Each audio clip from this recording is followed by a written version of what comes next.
Big round of applause for the voice right there, for the man behind that voice. Yeah. The voice of power. I've known this man for decades and watched his work as he excelled to the higher echelon of executives that we have seen go through this music business.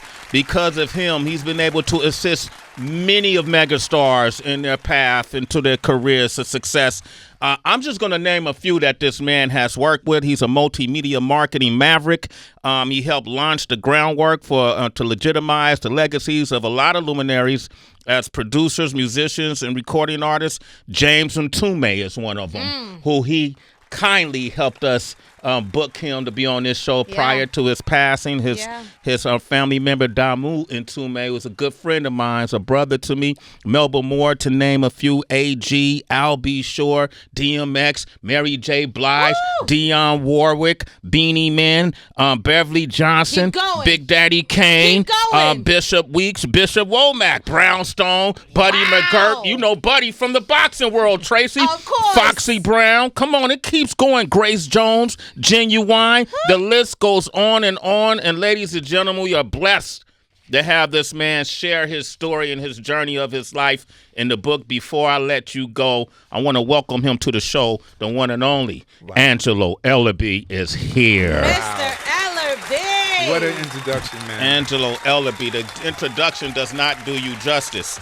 I want to also include his influence, and he's been recognized with his inclusion in the Out 100 Most Impactful LGBTQ plus people list. And this is his latest book. Congratulations to you, brother. Man. Thank Congratulations, you very much. man. Thank you very much. You know, I got to first say, I got to give honor to God first, because He is ahead of my life, and I'm not ashamed of that. Yes. Right? Yes. So I want to say to you guys, I really appreciate this. I've been doing this now for 55 years. Wow. And Wait, hold on, man. He said 55 years. Yo, come on, stand up. Wow. Stand 55 years. Yeah. Come on. 55 years. And I always tell people who are waiting on their time, wait on it. Yeah. Wait on it. Don't give up. Stay in the race. It takes the same energy to stay in the race and to come out of the race. Which one we want to do? We want to stay in the race, right? We want to stay in the race because we get the opportunity to win staying in the race. This year has been overwhelming for me. And I'm so very thankful to people like you and so many other people that I'm on. Finally, for me, as a talent, I'm looking at myself as a talent at this stage of the game, and it's like a national attention, and you're getting awards, and I'm like, I do media, but it's just good to know that you can influence lives, you can lift people by books, by words, by having conversations, and I wanted to do this book, man, because I just think that this society and this world is at a loss. And I think it's really important that we collectively begin to give back. I remember the Honorable Elijah Muhammad said many, many, many years ago, they were always calling this man racist. He wasn't racist. He was a collective. And he wanted us to come together to own our own, to have our own, right? Could you just imagine if we had our own farms and we had wouldn't we just be an incredible culture of people? Absolutely. They say it takes a village to raise a child. Can somebody tell me, what does it take to raise a culture? What does it take to raise a culture? I just think that it's time that we come together to understand the importance of togetherness. Our people must come together. We must stick together. We must be together. We got to stop doing this backstabbing. We got to be collective. I think when we're collective, we get a sense of understanding of the importance in which our contributions have been. And that's what this book is about for me, man. So many kids are going through what they're going through in their lives. I believe very much in chances. Everybody gets a chance. You can't shut the door because somebody got incarcerated when they was 15 years old. They deserved, the president Now, I guess everything should be okay now, right? First convicted felon. Yeah, so I guess it should be okay for our brown and black brothers and We sisters. should be able to put that on our job that. applications, Yeah. right? Exactly. So my thing at this stage of the game is just like homelessness, HIV and AIDS, cancer, all these things are people, and then domestic violence. People give up because they go through things. Right. Yeah. But we got to give them chances. But we always sitting back trying to be judge and jury over someone's lives. I'm not about that. So I wanted to write a book that would inspire people, that would motivate people, and tell them the story of my life and what I had to go through. Wasn't easy. Still ain't easy. Still not easy, right? But I wanted to let them know that what you put in is what you get out. Yeah. Angelo Ellerbee is here, man, and I know Angelo from representing as in marketing and PR some of the biggest names in the music business, including Michael Jackson. But I hear you tell his story, and you have a lot of empathy. And I wonder, where did that develop? Because I know growing up, when I read this book, I hear about you growing up as a kid and even being bullied. Yeah. You know, a whole lot. But it was your mother who became Eva Leaks, right? Ellerbee. Yes. Who became your foundation. Yes, man. Talk about your upbringing and what was it that she gave you that makes you so empathetic today? You know, man, my mother was an incredible, incredible lady. She loved me unconditionally. And I remember her coming to my room each and every single morning from 5 to at least 15 years old. And she would say, "Good morning, my last born. Did I tell you that I love you?" And I was like, "No, Ma, it's 6 o'clock in the morning. You didn't tell me that you loved me. It's too early in the morning." But she empowered me with love. And then I had to sit down and talk to her. She said, "You don't have to sit down and talk to me about nothing. Because I'm going to tell her about my life. I'm going to tell her what, you know." She said, "I'm your mother. All I want you to do is to be great, greater, and then I want you to be the greatest at what you go to do. That doesn't bother me about where you're at in your life. I want you to be you. I want you to be original. I want you to be authentic. I want you to stand. I don't want you to follow nobody. I want you to stand up and be a leader." So my mother gave me just all the kind of strength and power and love and dedication. And she just stuck by my side, man. You know, and it's really hard and very, very difficult growing up like in the 70s and the 80s because there was so much that one had to go through to get through. But my 4 sisters, my mother, my brother, they loved me unconditionally. And they accepted whoever and whatever I was. And that's how I went on with life. So as I went into coming into society or coming into the world, it didn't matter what nobody thought. It didn't matter, you know. So when we were going through the hip hop stages of not, this one wouldn't come to me because I was this, and this one come to me. But it was because you were gay?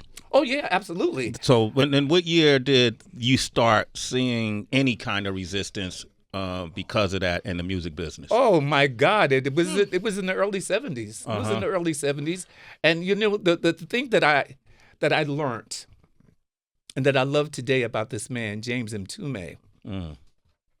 He gave me so much, man. He was like my dad. You know, he taught me what this music industry was about. He would lecture me. He would sit me in the yellow room in his house and lecture me about the who, the whats, the whens, the wheres, and the whys. And we talked about my sexuality. What did he say? I don't give a damn. Okay. Yes. He said, "I don't give a damn. That's what you do, bro. That's what you do, bro. That's what." The thing for me, and especially with Mtume, it was really about him wanting you to learn. He wanted you to learn. He wanted you to be a part of a culture. He wanted you to be committed to whatever you said you were going to do.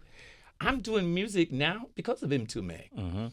Not because my degree is in fashion design. You know, Mtume taught me the music industry. He paid for the house. He paid for the cars because he taught me how to make money, how to earn money. I've never had a job outside of what I do. I've never had to sell real estate. I I do what I do still to this day because he took time. And that's what I'm trying to do, is take time and teach young people and old people alike how to win, how to stay in the race and how to win. But man, my life has been very, very challenged with the fact of me being a gay. And being a black male. And being on 7th Avenue, I was on 7th Avenue when there was no black people on 7th Avenue. Yeah. And when was that? It was no black-owned business on 7th Avenue. And I was on 7th Avenue for 27 years at 846 7th Avenue and 54th and 55th Street. It was very difficult because how I had to get there, I know I couldn't walk up there and rent no office up there. So I called this Italian guy who was a lawyer, had him go up there to look at the suite, which was a floor. He booked it. I gave him the money for the lease for 7 months. When the white man came to my office to see Angelo, my name is Angelo Antonio Ellerbee. So he thought that I was Italian. So when he got up there and came to the office and opened up the door, he said, "I think I'm in the wrong place." I said, "No." He said his name was John LeRae, and he says, "No, I'm looking for Angelo Antonio." And I go, "In living color." And and the reality, the reality to it all, I paid for 7 months. Yeah. And then I turned around and paid for 2 years. So they couldn't get rid of me. And I wound up staying like 27 years. Wow, man. Angelo Ellerbee is here promoting this new book, and it's a great book for you to read before I let go. Life Lessons from an Industry Guru who's worked, the names I've mentioned, I only mentioned a fragment of names, but I did say Michael Jackson and Dionne Warwick. That should be enough for you. But if you need more, I can add Mary J. Blige and DMX on that too. That should be enough. But if you need more, I can keep adding names, right? How would you describe your entry into the music business? You were a what? I was a publicist. Publicist. Publicity as an occupation has morphed into a whole different thing, especially in a digital age, what it is, what it could be. It's true. But what are the fundamentals? How would you describe that job? What is a publicist job? I'm going to tell you what it should be. Okay. Because in this day and time, these young kids are not doing it the way it should be. So what they do is they're dealing in a very rudimentary side of it all. When you got to think great and be great. You understand that you are hindered already by being black. And it's very difficult for a black publicist to be recognized in a mainstream arena. So it's very difficult. And then our black stars are not supporting our black publicists. But their job is to oversee, supervise, and or manage the day-to-day visibility of their artists. But my whole thing has always been not just getting publicity.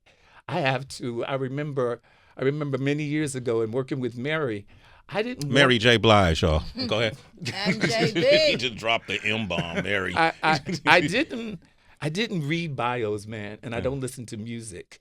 So I want to talk to the mothers and fathers, because that's where you get the real bio at. And I want to spend time with you. I want to know who you are. I'm not just going to do publicity. Because you're a part of my life.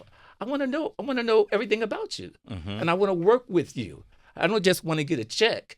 These kids today are just getting checks, and then they want to put you on social media. They think that's press. No, we got to go after things like TV and movie and films. And if you're not going to do it, see, the thing that really works my last nerve is they want the money, but they don't want to do the job. You have to be thorough in doing your job. It's the same thing with management. I think that management, there's a courtship, then there's an engagement, and then there's marriage. You have to give yourself time to know who you're bringing into your camp. Who are you bringing into your camp? What kind of time? I say give yourself 6, 7 months. You give yourself as long as you need in order to feel comfortable. And that's what is happening in this day and time. Young people today are more ambitious than they are ambitious. Do you understand? Wait, run that back. They are just everywhere on the map. But say what you just said. They're more ambitious than they are ambitious. You know, That's everybody deeper. is all over. Everybody is all over the map, but nobody's doing anything. Wow, You know but what no I'm one's saying? going anywhere. And nobody's going anywhere. But then they want to become accusatory, and they didn't want to blame. No, you got to do you. You know, man, I do things like, and things that I started out doing was for Mtume, when I really didn't even know what publicity is. It's cold calls. I remember when he was doing his first movie, The Native Son. He didn't have a publicist. I became the publicist. That's how I started. Gave me $100. He said, go buy 100 newspapers. Pull out the bylines. Back then, there was no computers. No, exactly. So you had to pick up the phone and call. And I remember calling the New York Times. Bowling crazy. Lady picked up the phone. She coughing. And you know, I knew she didn't want to really talk to me, but I got her name. I got her address. She coughing. Got into the car. Went down to the gift shop, to the drugstore, got 40 packs of cough drops, went next door, got a gift box with a bow on it, went down the street to Federal Express, overnighted it. 4 days later, 2 pages in the New York Times for on Mtume. So you have to think outside of the box. You can't just do what is the norm. You got to, I mean, if you really have strategies, have strategies. And you got to work for those people. Don't just try to give them a report saying, I called all these people. But there's nothing that came from it. No evidence of it. Yeah, right. and then you want the money. Then you still want to get paid. I just believe that if you have to invest in yourself. And I think that what has happened with me, and so because I've had more employees in the Empire State Building that have steps. Yeah. I really earnestly believe that it's important that you learn the trade, and you got to get personal, from management to business management to PR people. You can't just bring people on because it's your boy. Yeah. Let me ask you this. In the book, before I let you go, this is Angelo Ellerbee. The book is available right now. Let me correct myself. Antonio Ellerbee. Is in the building. Don't forget the Antonio. And when you talk about Mary, if you go through this book, and you're very modest about the people that you've worked with. Like, I don't think there's anybody in the business today that has a client list that can match yours, you know, and what you've done for them, even beyond PR. You say in this book, helping Mary J. Blige find her style, right, had nothing to do with changing her clothes or connecting her with high-end fashion designers so that she could wear expensive outfits. It was also about discovering that she was a young woman who now had a public and an audience who were listening to her every word. She needed something meaningful to say and the skills to say it, real and raw, but ready for TV, not tabloids. What kind of direction? Can you recall a moment with Mary J. Blige and that you was able to offer her something and give her some direction? Sure, I can, man. I remember my first day meeting her. I think it was Jackie Reinhardt who had called me up and asked me to tell me about this young creative artist, Mary J. Blige. So I had a 24-week artist development program that they call the Charm School for Rappers. So she came up, and she was an hour late. She got off the elevator, because when you get off the elevator, you're in my office. And I'm standing there. And she goes, yo, is Angelo here? You talking about Mr. Ellerbee?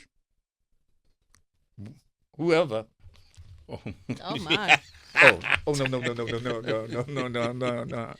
I'm not a whoever. This is what we're going to do. You're an hour late. We're going to do this tomorrow. Let's start this tomorrow. I'm going to have my lunch. Got on the elevator. Next day, she was there 2 hours early. Yeah. Okay.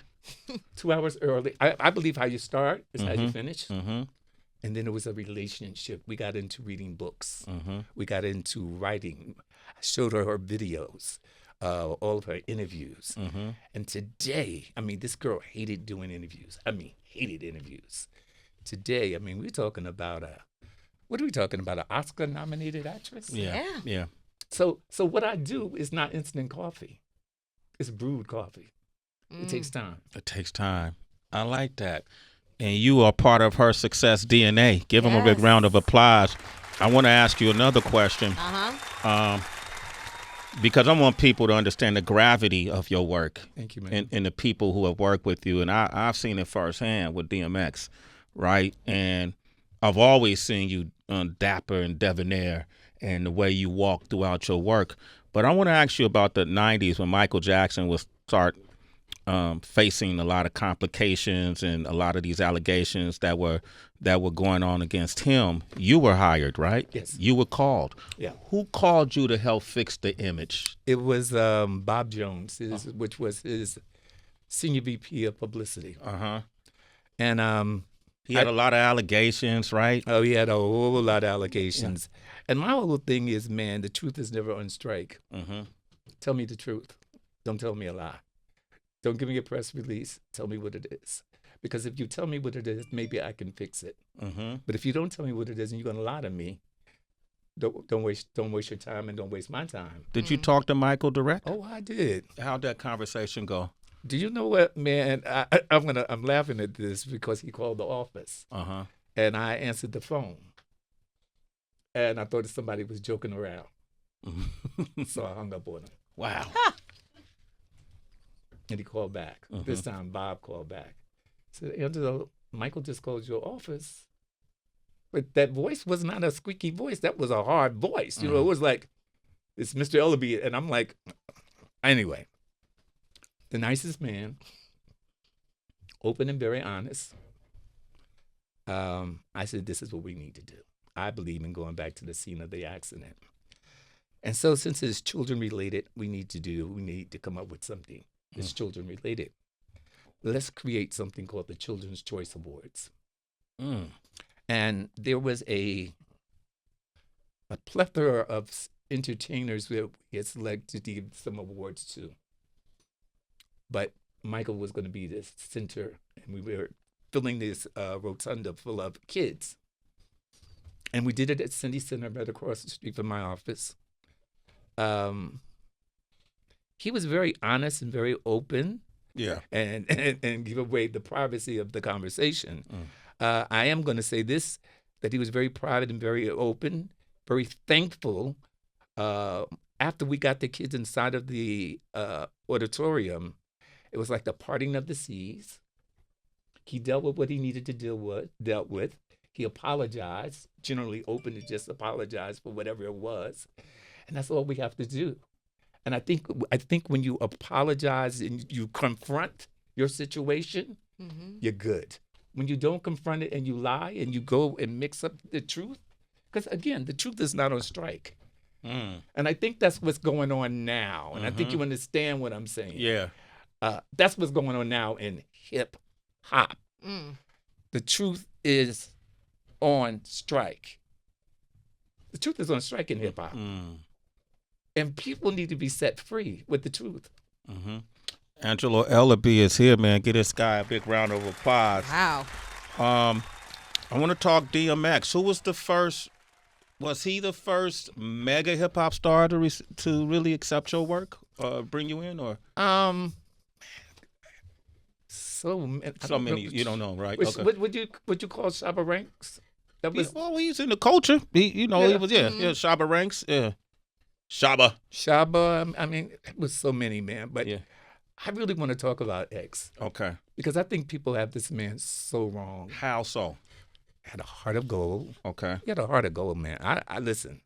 I was with him for like 6 or 7 years. I started off as his publicist. I became his manager. All he ever kept saying to me at the end of the month and the beginning of the month, Angelo, did you pay my tithes? Wow. Tithing is where you go to church. And he cared more about making sure that his soul was saved by giving back. And he gave so much back to the community, man. He had a heart of gold. I think people just took advantage of his heart. They took advantage of where he was at in his life and all of what he was going through. He loved children. He loved the children. He did everything in the world for children. We used to do something every year up at the Mary Ellen Center, his grandmother's center up in Yonkers, where he would feed kids and buy them clothes. And I remember one time we went to MTV did something where we went to where he was born and raised. It was some kind of village and Mount Vernon where it was like 300, 400 houses, toys. I mean, it's not just the toys or the gift bag. He would sit and talk to those kids. You know, man, listen, I can't be judge and jury over someone. But when you see somebody suffering, like we know he had, challenges with vices, right? Yes, and yes. you were there during those challenges. How They were challenges. Yeah, how did you cope with that? Well, What did you try to tell them? You know, this is what I said. I would say to him every time he got like really crazy. Earl, did you pray today, Earl? He said, Angelo, no, I didn't pray. I said, man, maybe we need to pray. And that will calm him down. You know, I mean, I'm from Newark, New Jersey. Yeah. My family has had that kind of addiction in it. So I really know from brothers to sisters or cousins, you know how you have to deal with it. And I dealt with it accordingly. He would come and he would go. And when he goes, you know that he was going to go. And that's where you left it at. He had some incredible people around him. Ray Copeland, who was his manager before me, his uncle, was wonderful. He taught me the techniques of how to deal with him. But I just want the world to know, wow, that he was not what the world thought he was. Yeah. He was a great guy, and he had a good heart. Antonio Ellerbee is here. Music mogul, executive, PR, fashion. Yes. Tracy, before you jump in, I just thought about you. You've been here 55 years. We had Dapper Dan on the show. Really? Dapper Absolutely. Dan, man, what an amazing I'm sure. conversation that was. I'm But sure. it's not. You guys are like rare. You know what I mean? You guys are. There's not a lot of people been in the business as long as you, right? Black men. Right, been successful throughout the decades, still standing. What was your relationship like? You know what? I think I met him through June Ambrose. June Ambrose, salute to June Ambrose. To Yes, the stars. yeah. Yep. I don't really have that kind of relationship. I think I met him a couple years ago through June, but not a sit down and good conversation. Yeah. What I'm finding myself doing more now with a lot of the elders that are still doing what they're doing is having conversations and trying to do documentaries and trying to have conversations so that we can share it back to young people. I think that we have been robbed from our history, particularly as we speak about fashion, we speak about music, we speak about all these things. No one knows our history. And so I'm trying to come together with all of those great leaders in fashion, in the performing arts, and try to do somewhat like a documentary, man. I would love to see that happen. Tracy, jump in before Yeah, I hog it. you're so freaking marvelous, bro. I really appreciate you, Mr. Ellerbee. And I have like a particular interest in your history because, like you, I come from a fashion background. I went to FIT for a semester, and when I realized I was gonna have to switch it up, I remember going to Google and putting some key skill sets. I had put persuasion, I had put music, culture, writing, and that's how I found out about public relations. And so much of my college education was centered around that. Eventually, I ended up in journalism. So I have so many different questions for you. I want to get your personal critique of social media as the main source of publicity for a lot of the young artists today. You had touched on it a bit earlier, and I know in a lot of ways we're in an attention economy, and so you see a lot of antics happening on social media. We always have heard the adage, any publicity is good publicity. What is your take on social media? How are we using it right and wrong to amplify or to diminish the voices of the culture? I don't look at social media as a part of journalism at all. It's just what it is, social media. I'm a researcher. I'm original in my... So first, if we have a strategy about our clients, that's what we're going after. I am not going in after posting things on social media. What is my strategy? So he's a chemist. So do I need to go and find out all the leading publications for a chemist? I need to do that. What podcast do I need to try to connect with? I'm a publicist. I am not someone that's going to go doing a bunch of posting. I'm a real publicist. Yes. You know what I'm saying? This is what I do for a living. I'm not going to sit up and take your media clips and post it. That's not publicity. It has nothing to do with journalism. It's a post, you know? And so Andy Warhol said that everybody was a star for what, 15 minutes? Yes. And so what happens after the 15 minutes? Yeah? So the reality for me is that I never looked at social media as a part of what would be media at all. So something like the Shade Room wouldn't be a part of the publicity rollout for an artist that you represent? It would be a part of the marketing strategy for my rollout, yes. Okay. It would not be a part of my publicity, but it would be a part of my marketing, absolutely. You got to explain the difference then to folks, because I don't think folks understand the difference between marketing and publicity. Okay, so we have publicity, which is electronic press, is print press, electronic press being TV, being radio, right? When you start talking about social media, what are you talking about? You're talking about posting on Instagram and all the other outlets. It's a distinct difference. Yes. It's really clear. It's very distinct. I don't even like posting totally at all, Carlito. I don't like posting at all. Whose phone is that? Yes, Who's calling? Who's calling? Mr. Ellerbee's. Carlito. Busy man. We got a policy. You got to answer the phone if it rings on air, live on air. Yeah. You didn't want me to do that one. Trust me, you didn't. Trust me, that was my sister telling me, what are you talking about?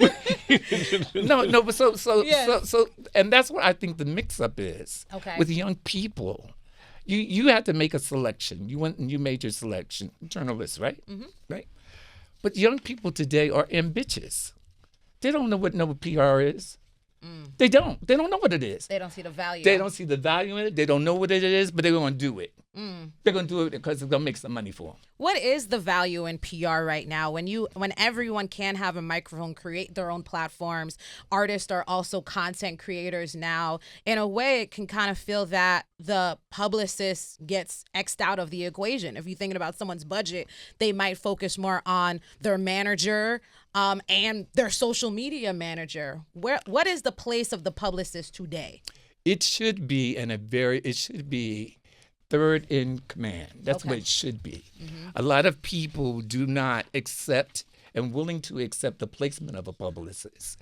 I remember just a couple of weeks ago, it was some kind of outlet. It was a music program show where they said, we can't thank the publicist. So yeah, like the publicist is the least. Yeah, really, seriously, it was a star who said, we were told not to thank the PR people. So we're almost like the last people on the totem pole, while we were some of the most important people on the totem pole. Right. But it also depends on the color of your skin in terms of being a publicist. It does. It really, really does. And I would really have a stronger appreciation for our Black talent to support Black PR people in abundance. But we don't do it. But we don't do it. We believe white is right, Black get back. And everybody screws up. So you don't want to hire me because I'm Black or because I'm gay or whatever the hell it is?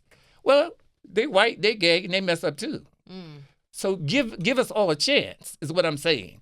But that's not the case. You usually see folks start off with a Black publicist, right? And then as their star rises and they become mainstream, the next time we see them in this studio, they got a whole new publicist, right? And it ain't the one that they started with. Exactly. Even if they're positioned as like a Black icon. Yeah. Let me tell you something. The only one that I see that favors and stuck with her publicist was Beyonce.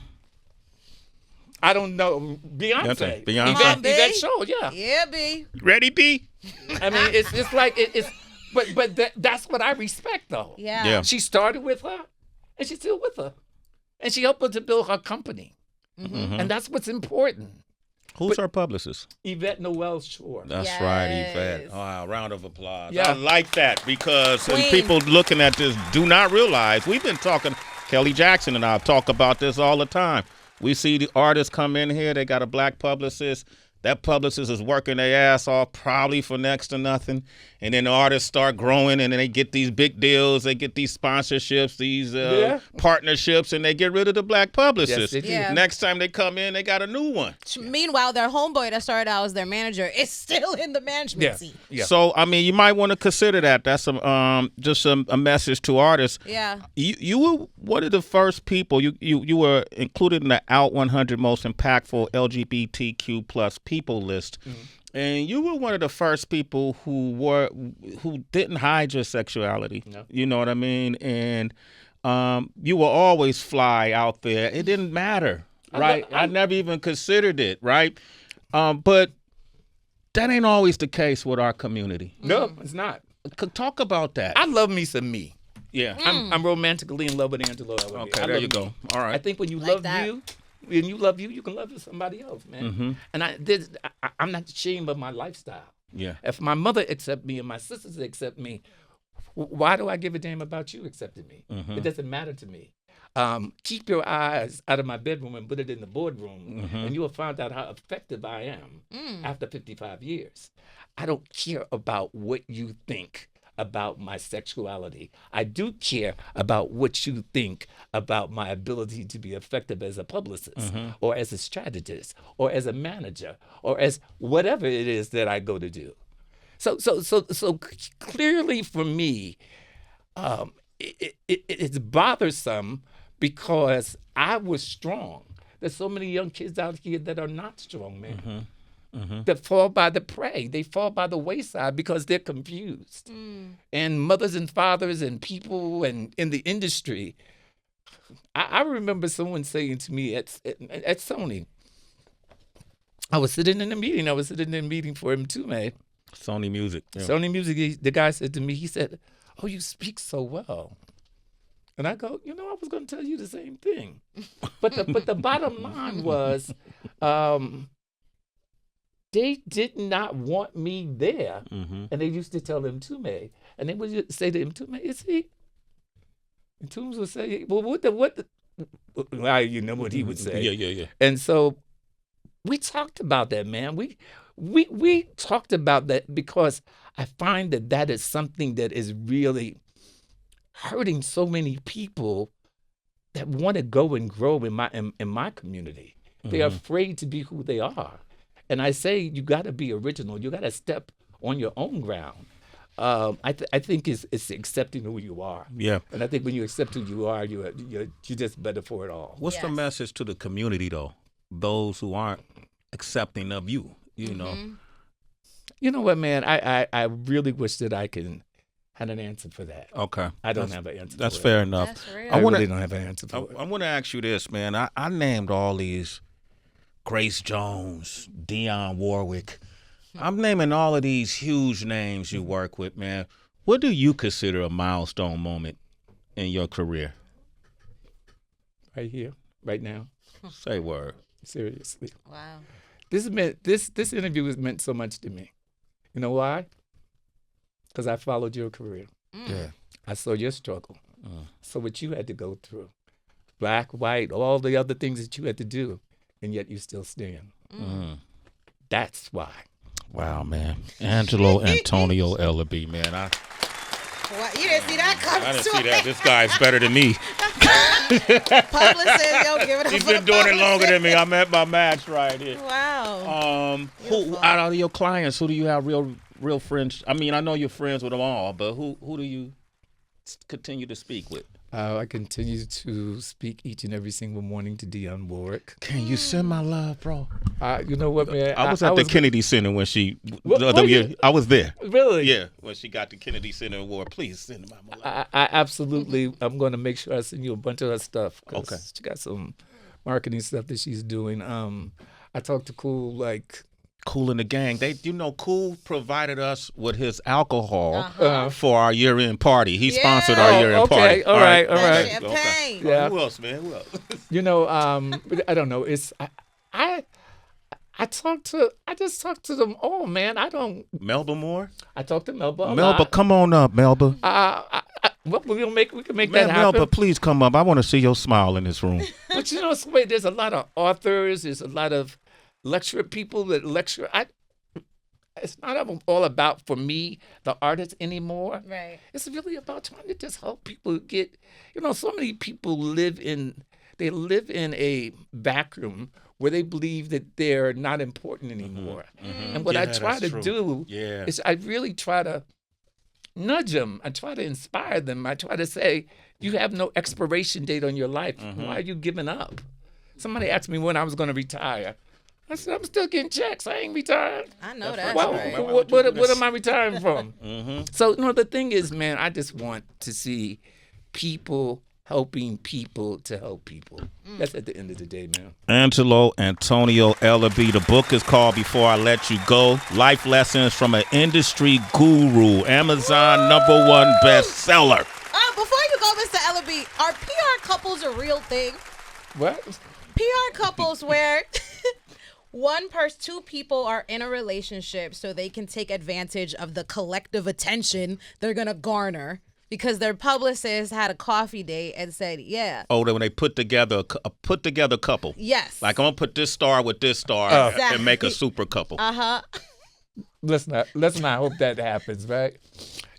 Relationship is relationship. You can't put relationship together because it's supposed to fit. It's like two bookends. Mm-hmm. No? Don't fit. Let it nurture. Let it come together. Yeah, but a lot of people, what they do, they'll put Tracy and Torch together because Tracy got a big following, he got a big following. Let's put them together. Yeah, their movie's about to come out at the same time. Yeah, but and guess what? Guess what? The movie comes out. The movie don't happen. Now he hates you. She hates you, and what happens? Mm-hmm. Okay. It ain't real. Fair enough. Be real. Yes. Right? Yes. Anything you want to say in closing? Yeah. Thank you. Thank you very much, man. You don't understand. Thank you. Thank you. Thank you. And thank you to all the people that have been supporting me in Double Exposure for the past 55 years. It's people like you who has given me an opportunity to talk about this book, to sell this book. And I want to let everyone know I make no money from this book. Mm-hmm. I'm giving all the money from this book to an organization in Newark called WOW. And what it does, it takes care of HIV and AIDS victims. Mm-hmm. So every dime from this book goes to that organization. Love you, brother. Angelo Antonio Ellerbee, thank you. Oh, my God. Thank you. Yes. Thank you, man. And continued success. This is like we at halftime. We got 2 more quarters to go. Wow. Let's get it, man. Come on, you're looking good. Yes, Look at he you, man. is. I see your shade game. He brought that jacket, Tracy. Hold the jacket up, Tracy. Hold the jacket up. We want to thank y'all for tuning in today, man. We want to thank all of you for tuning in today.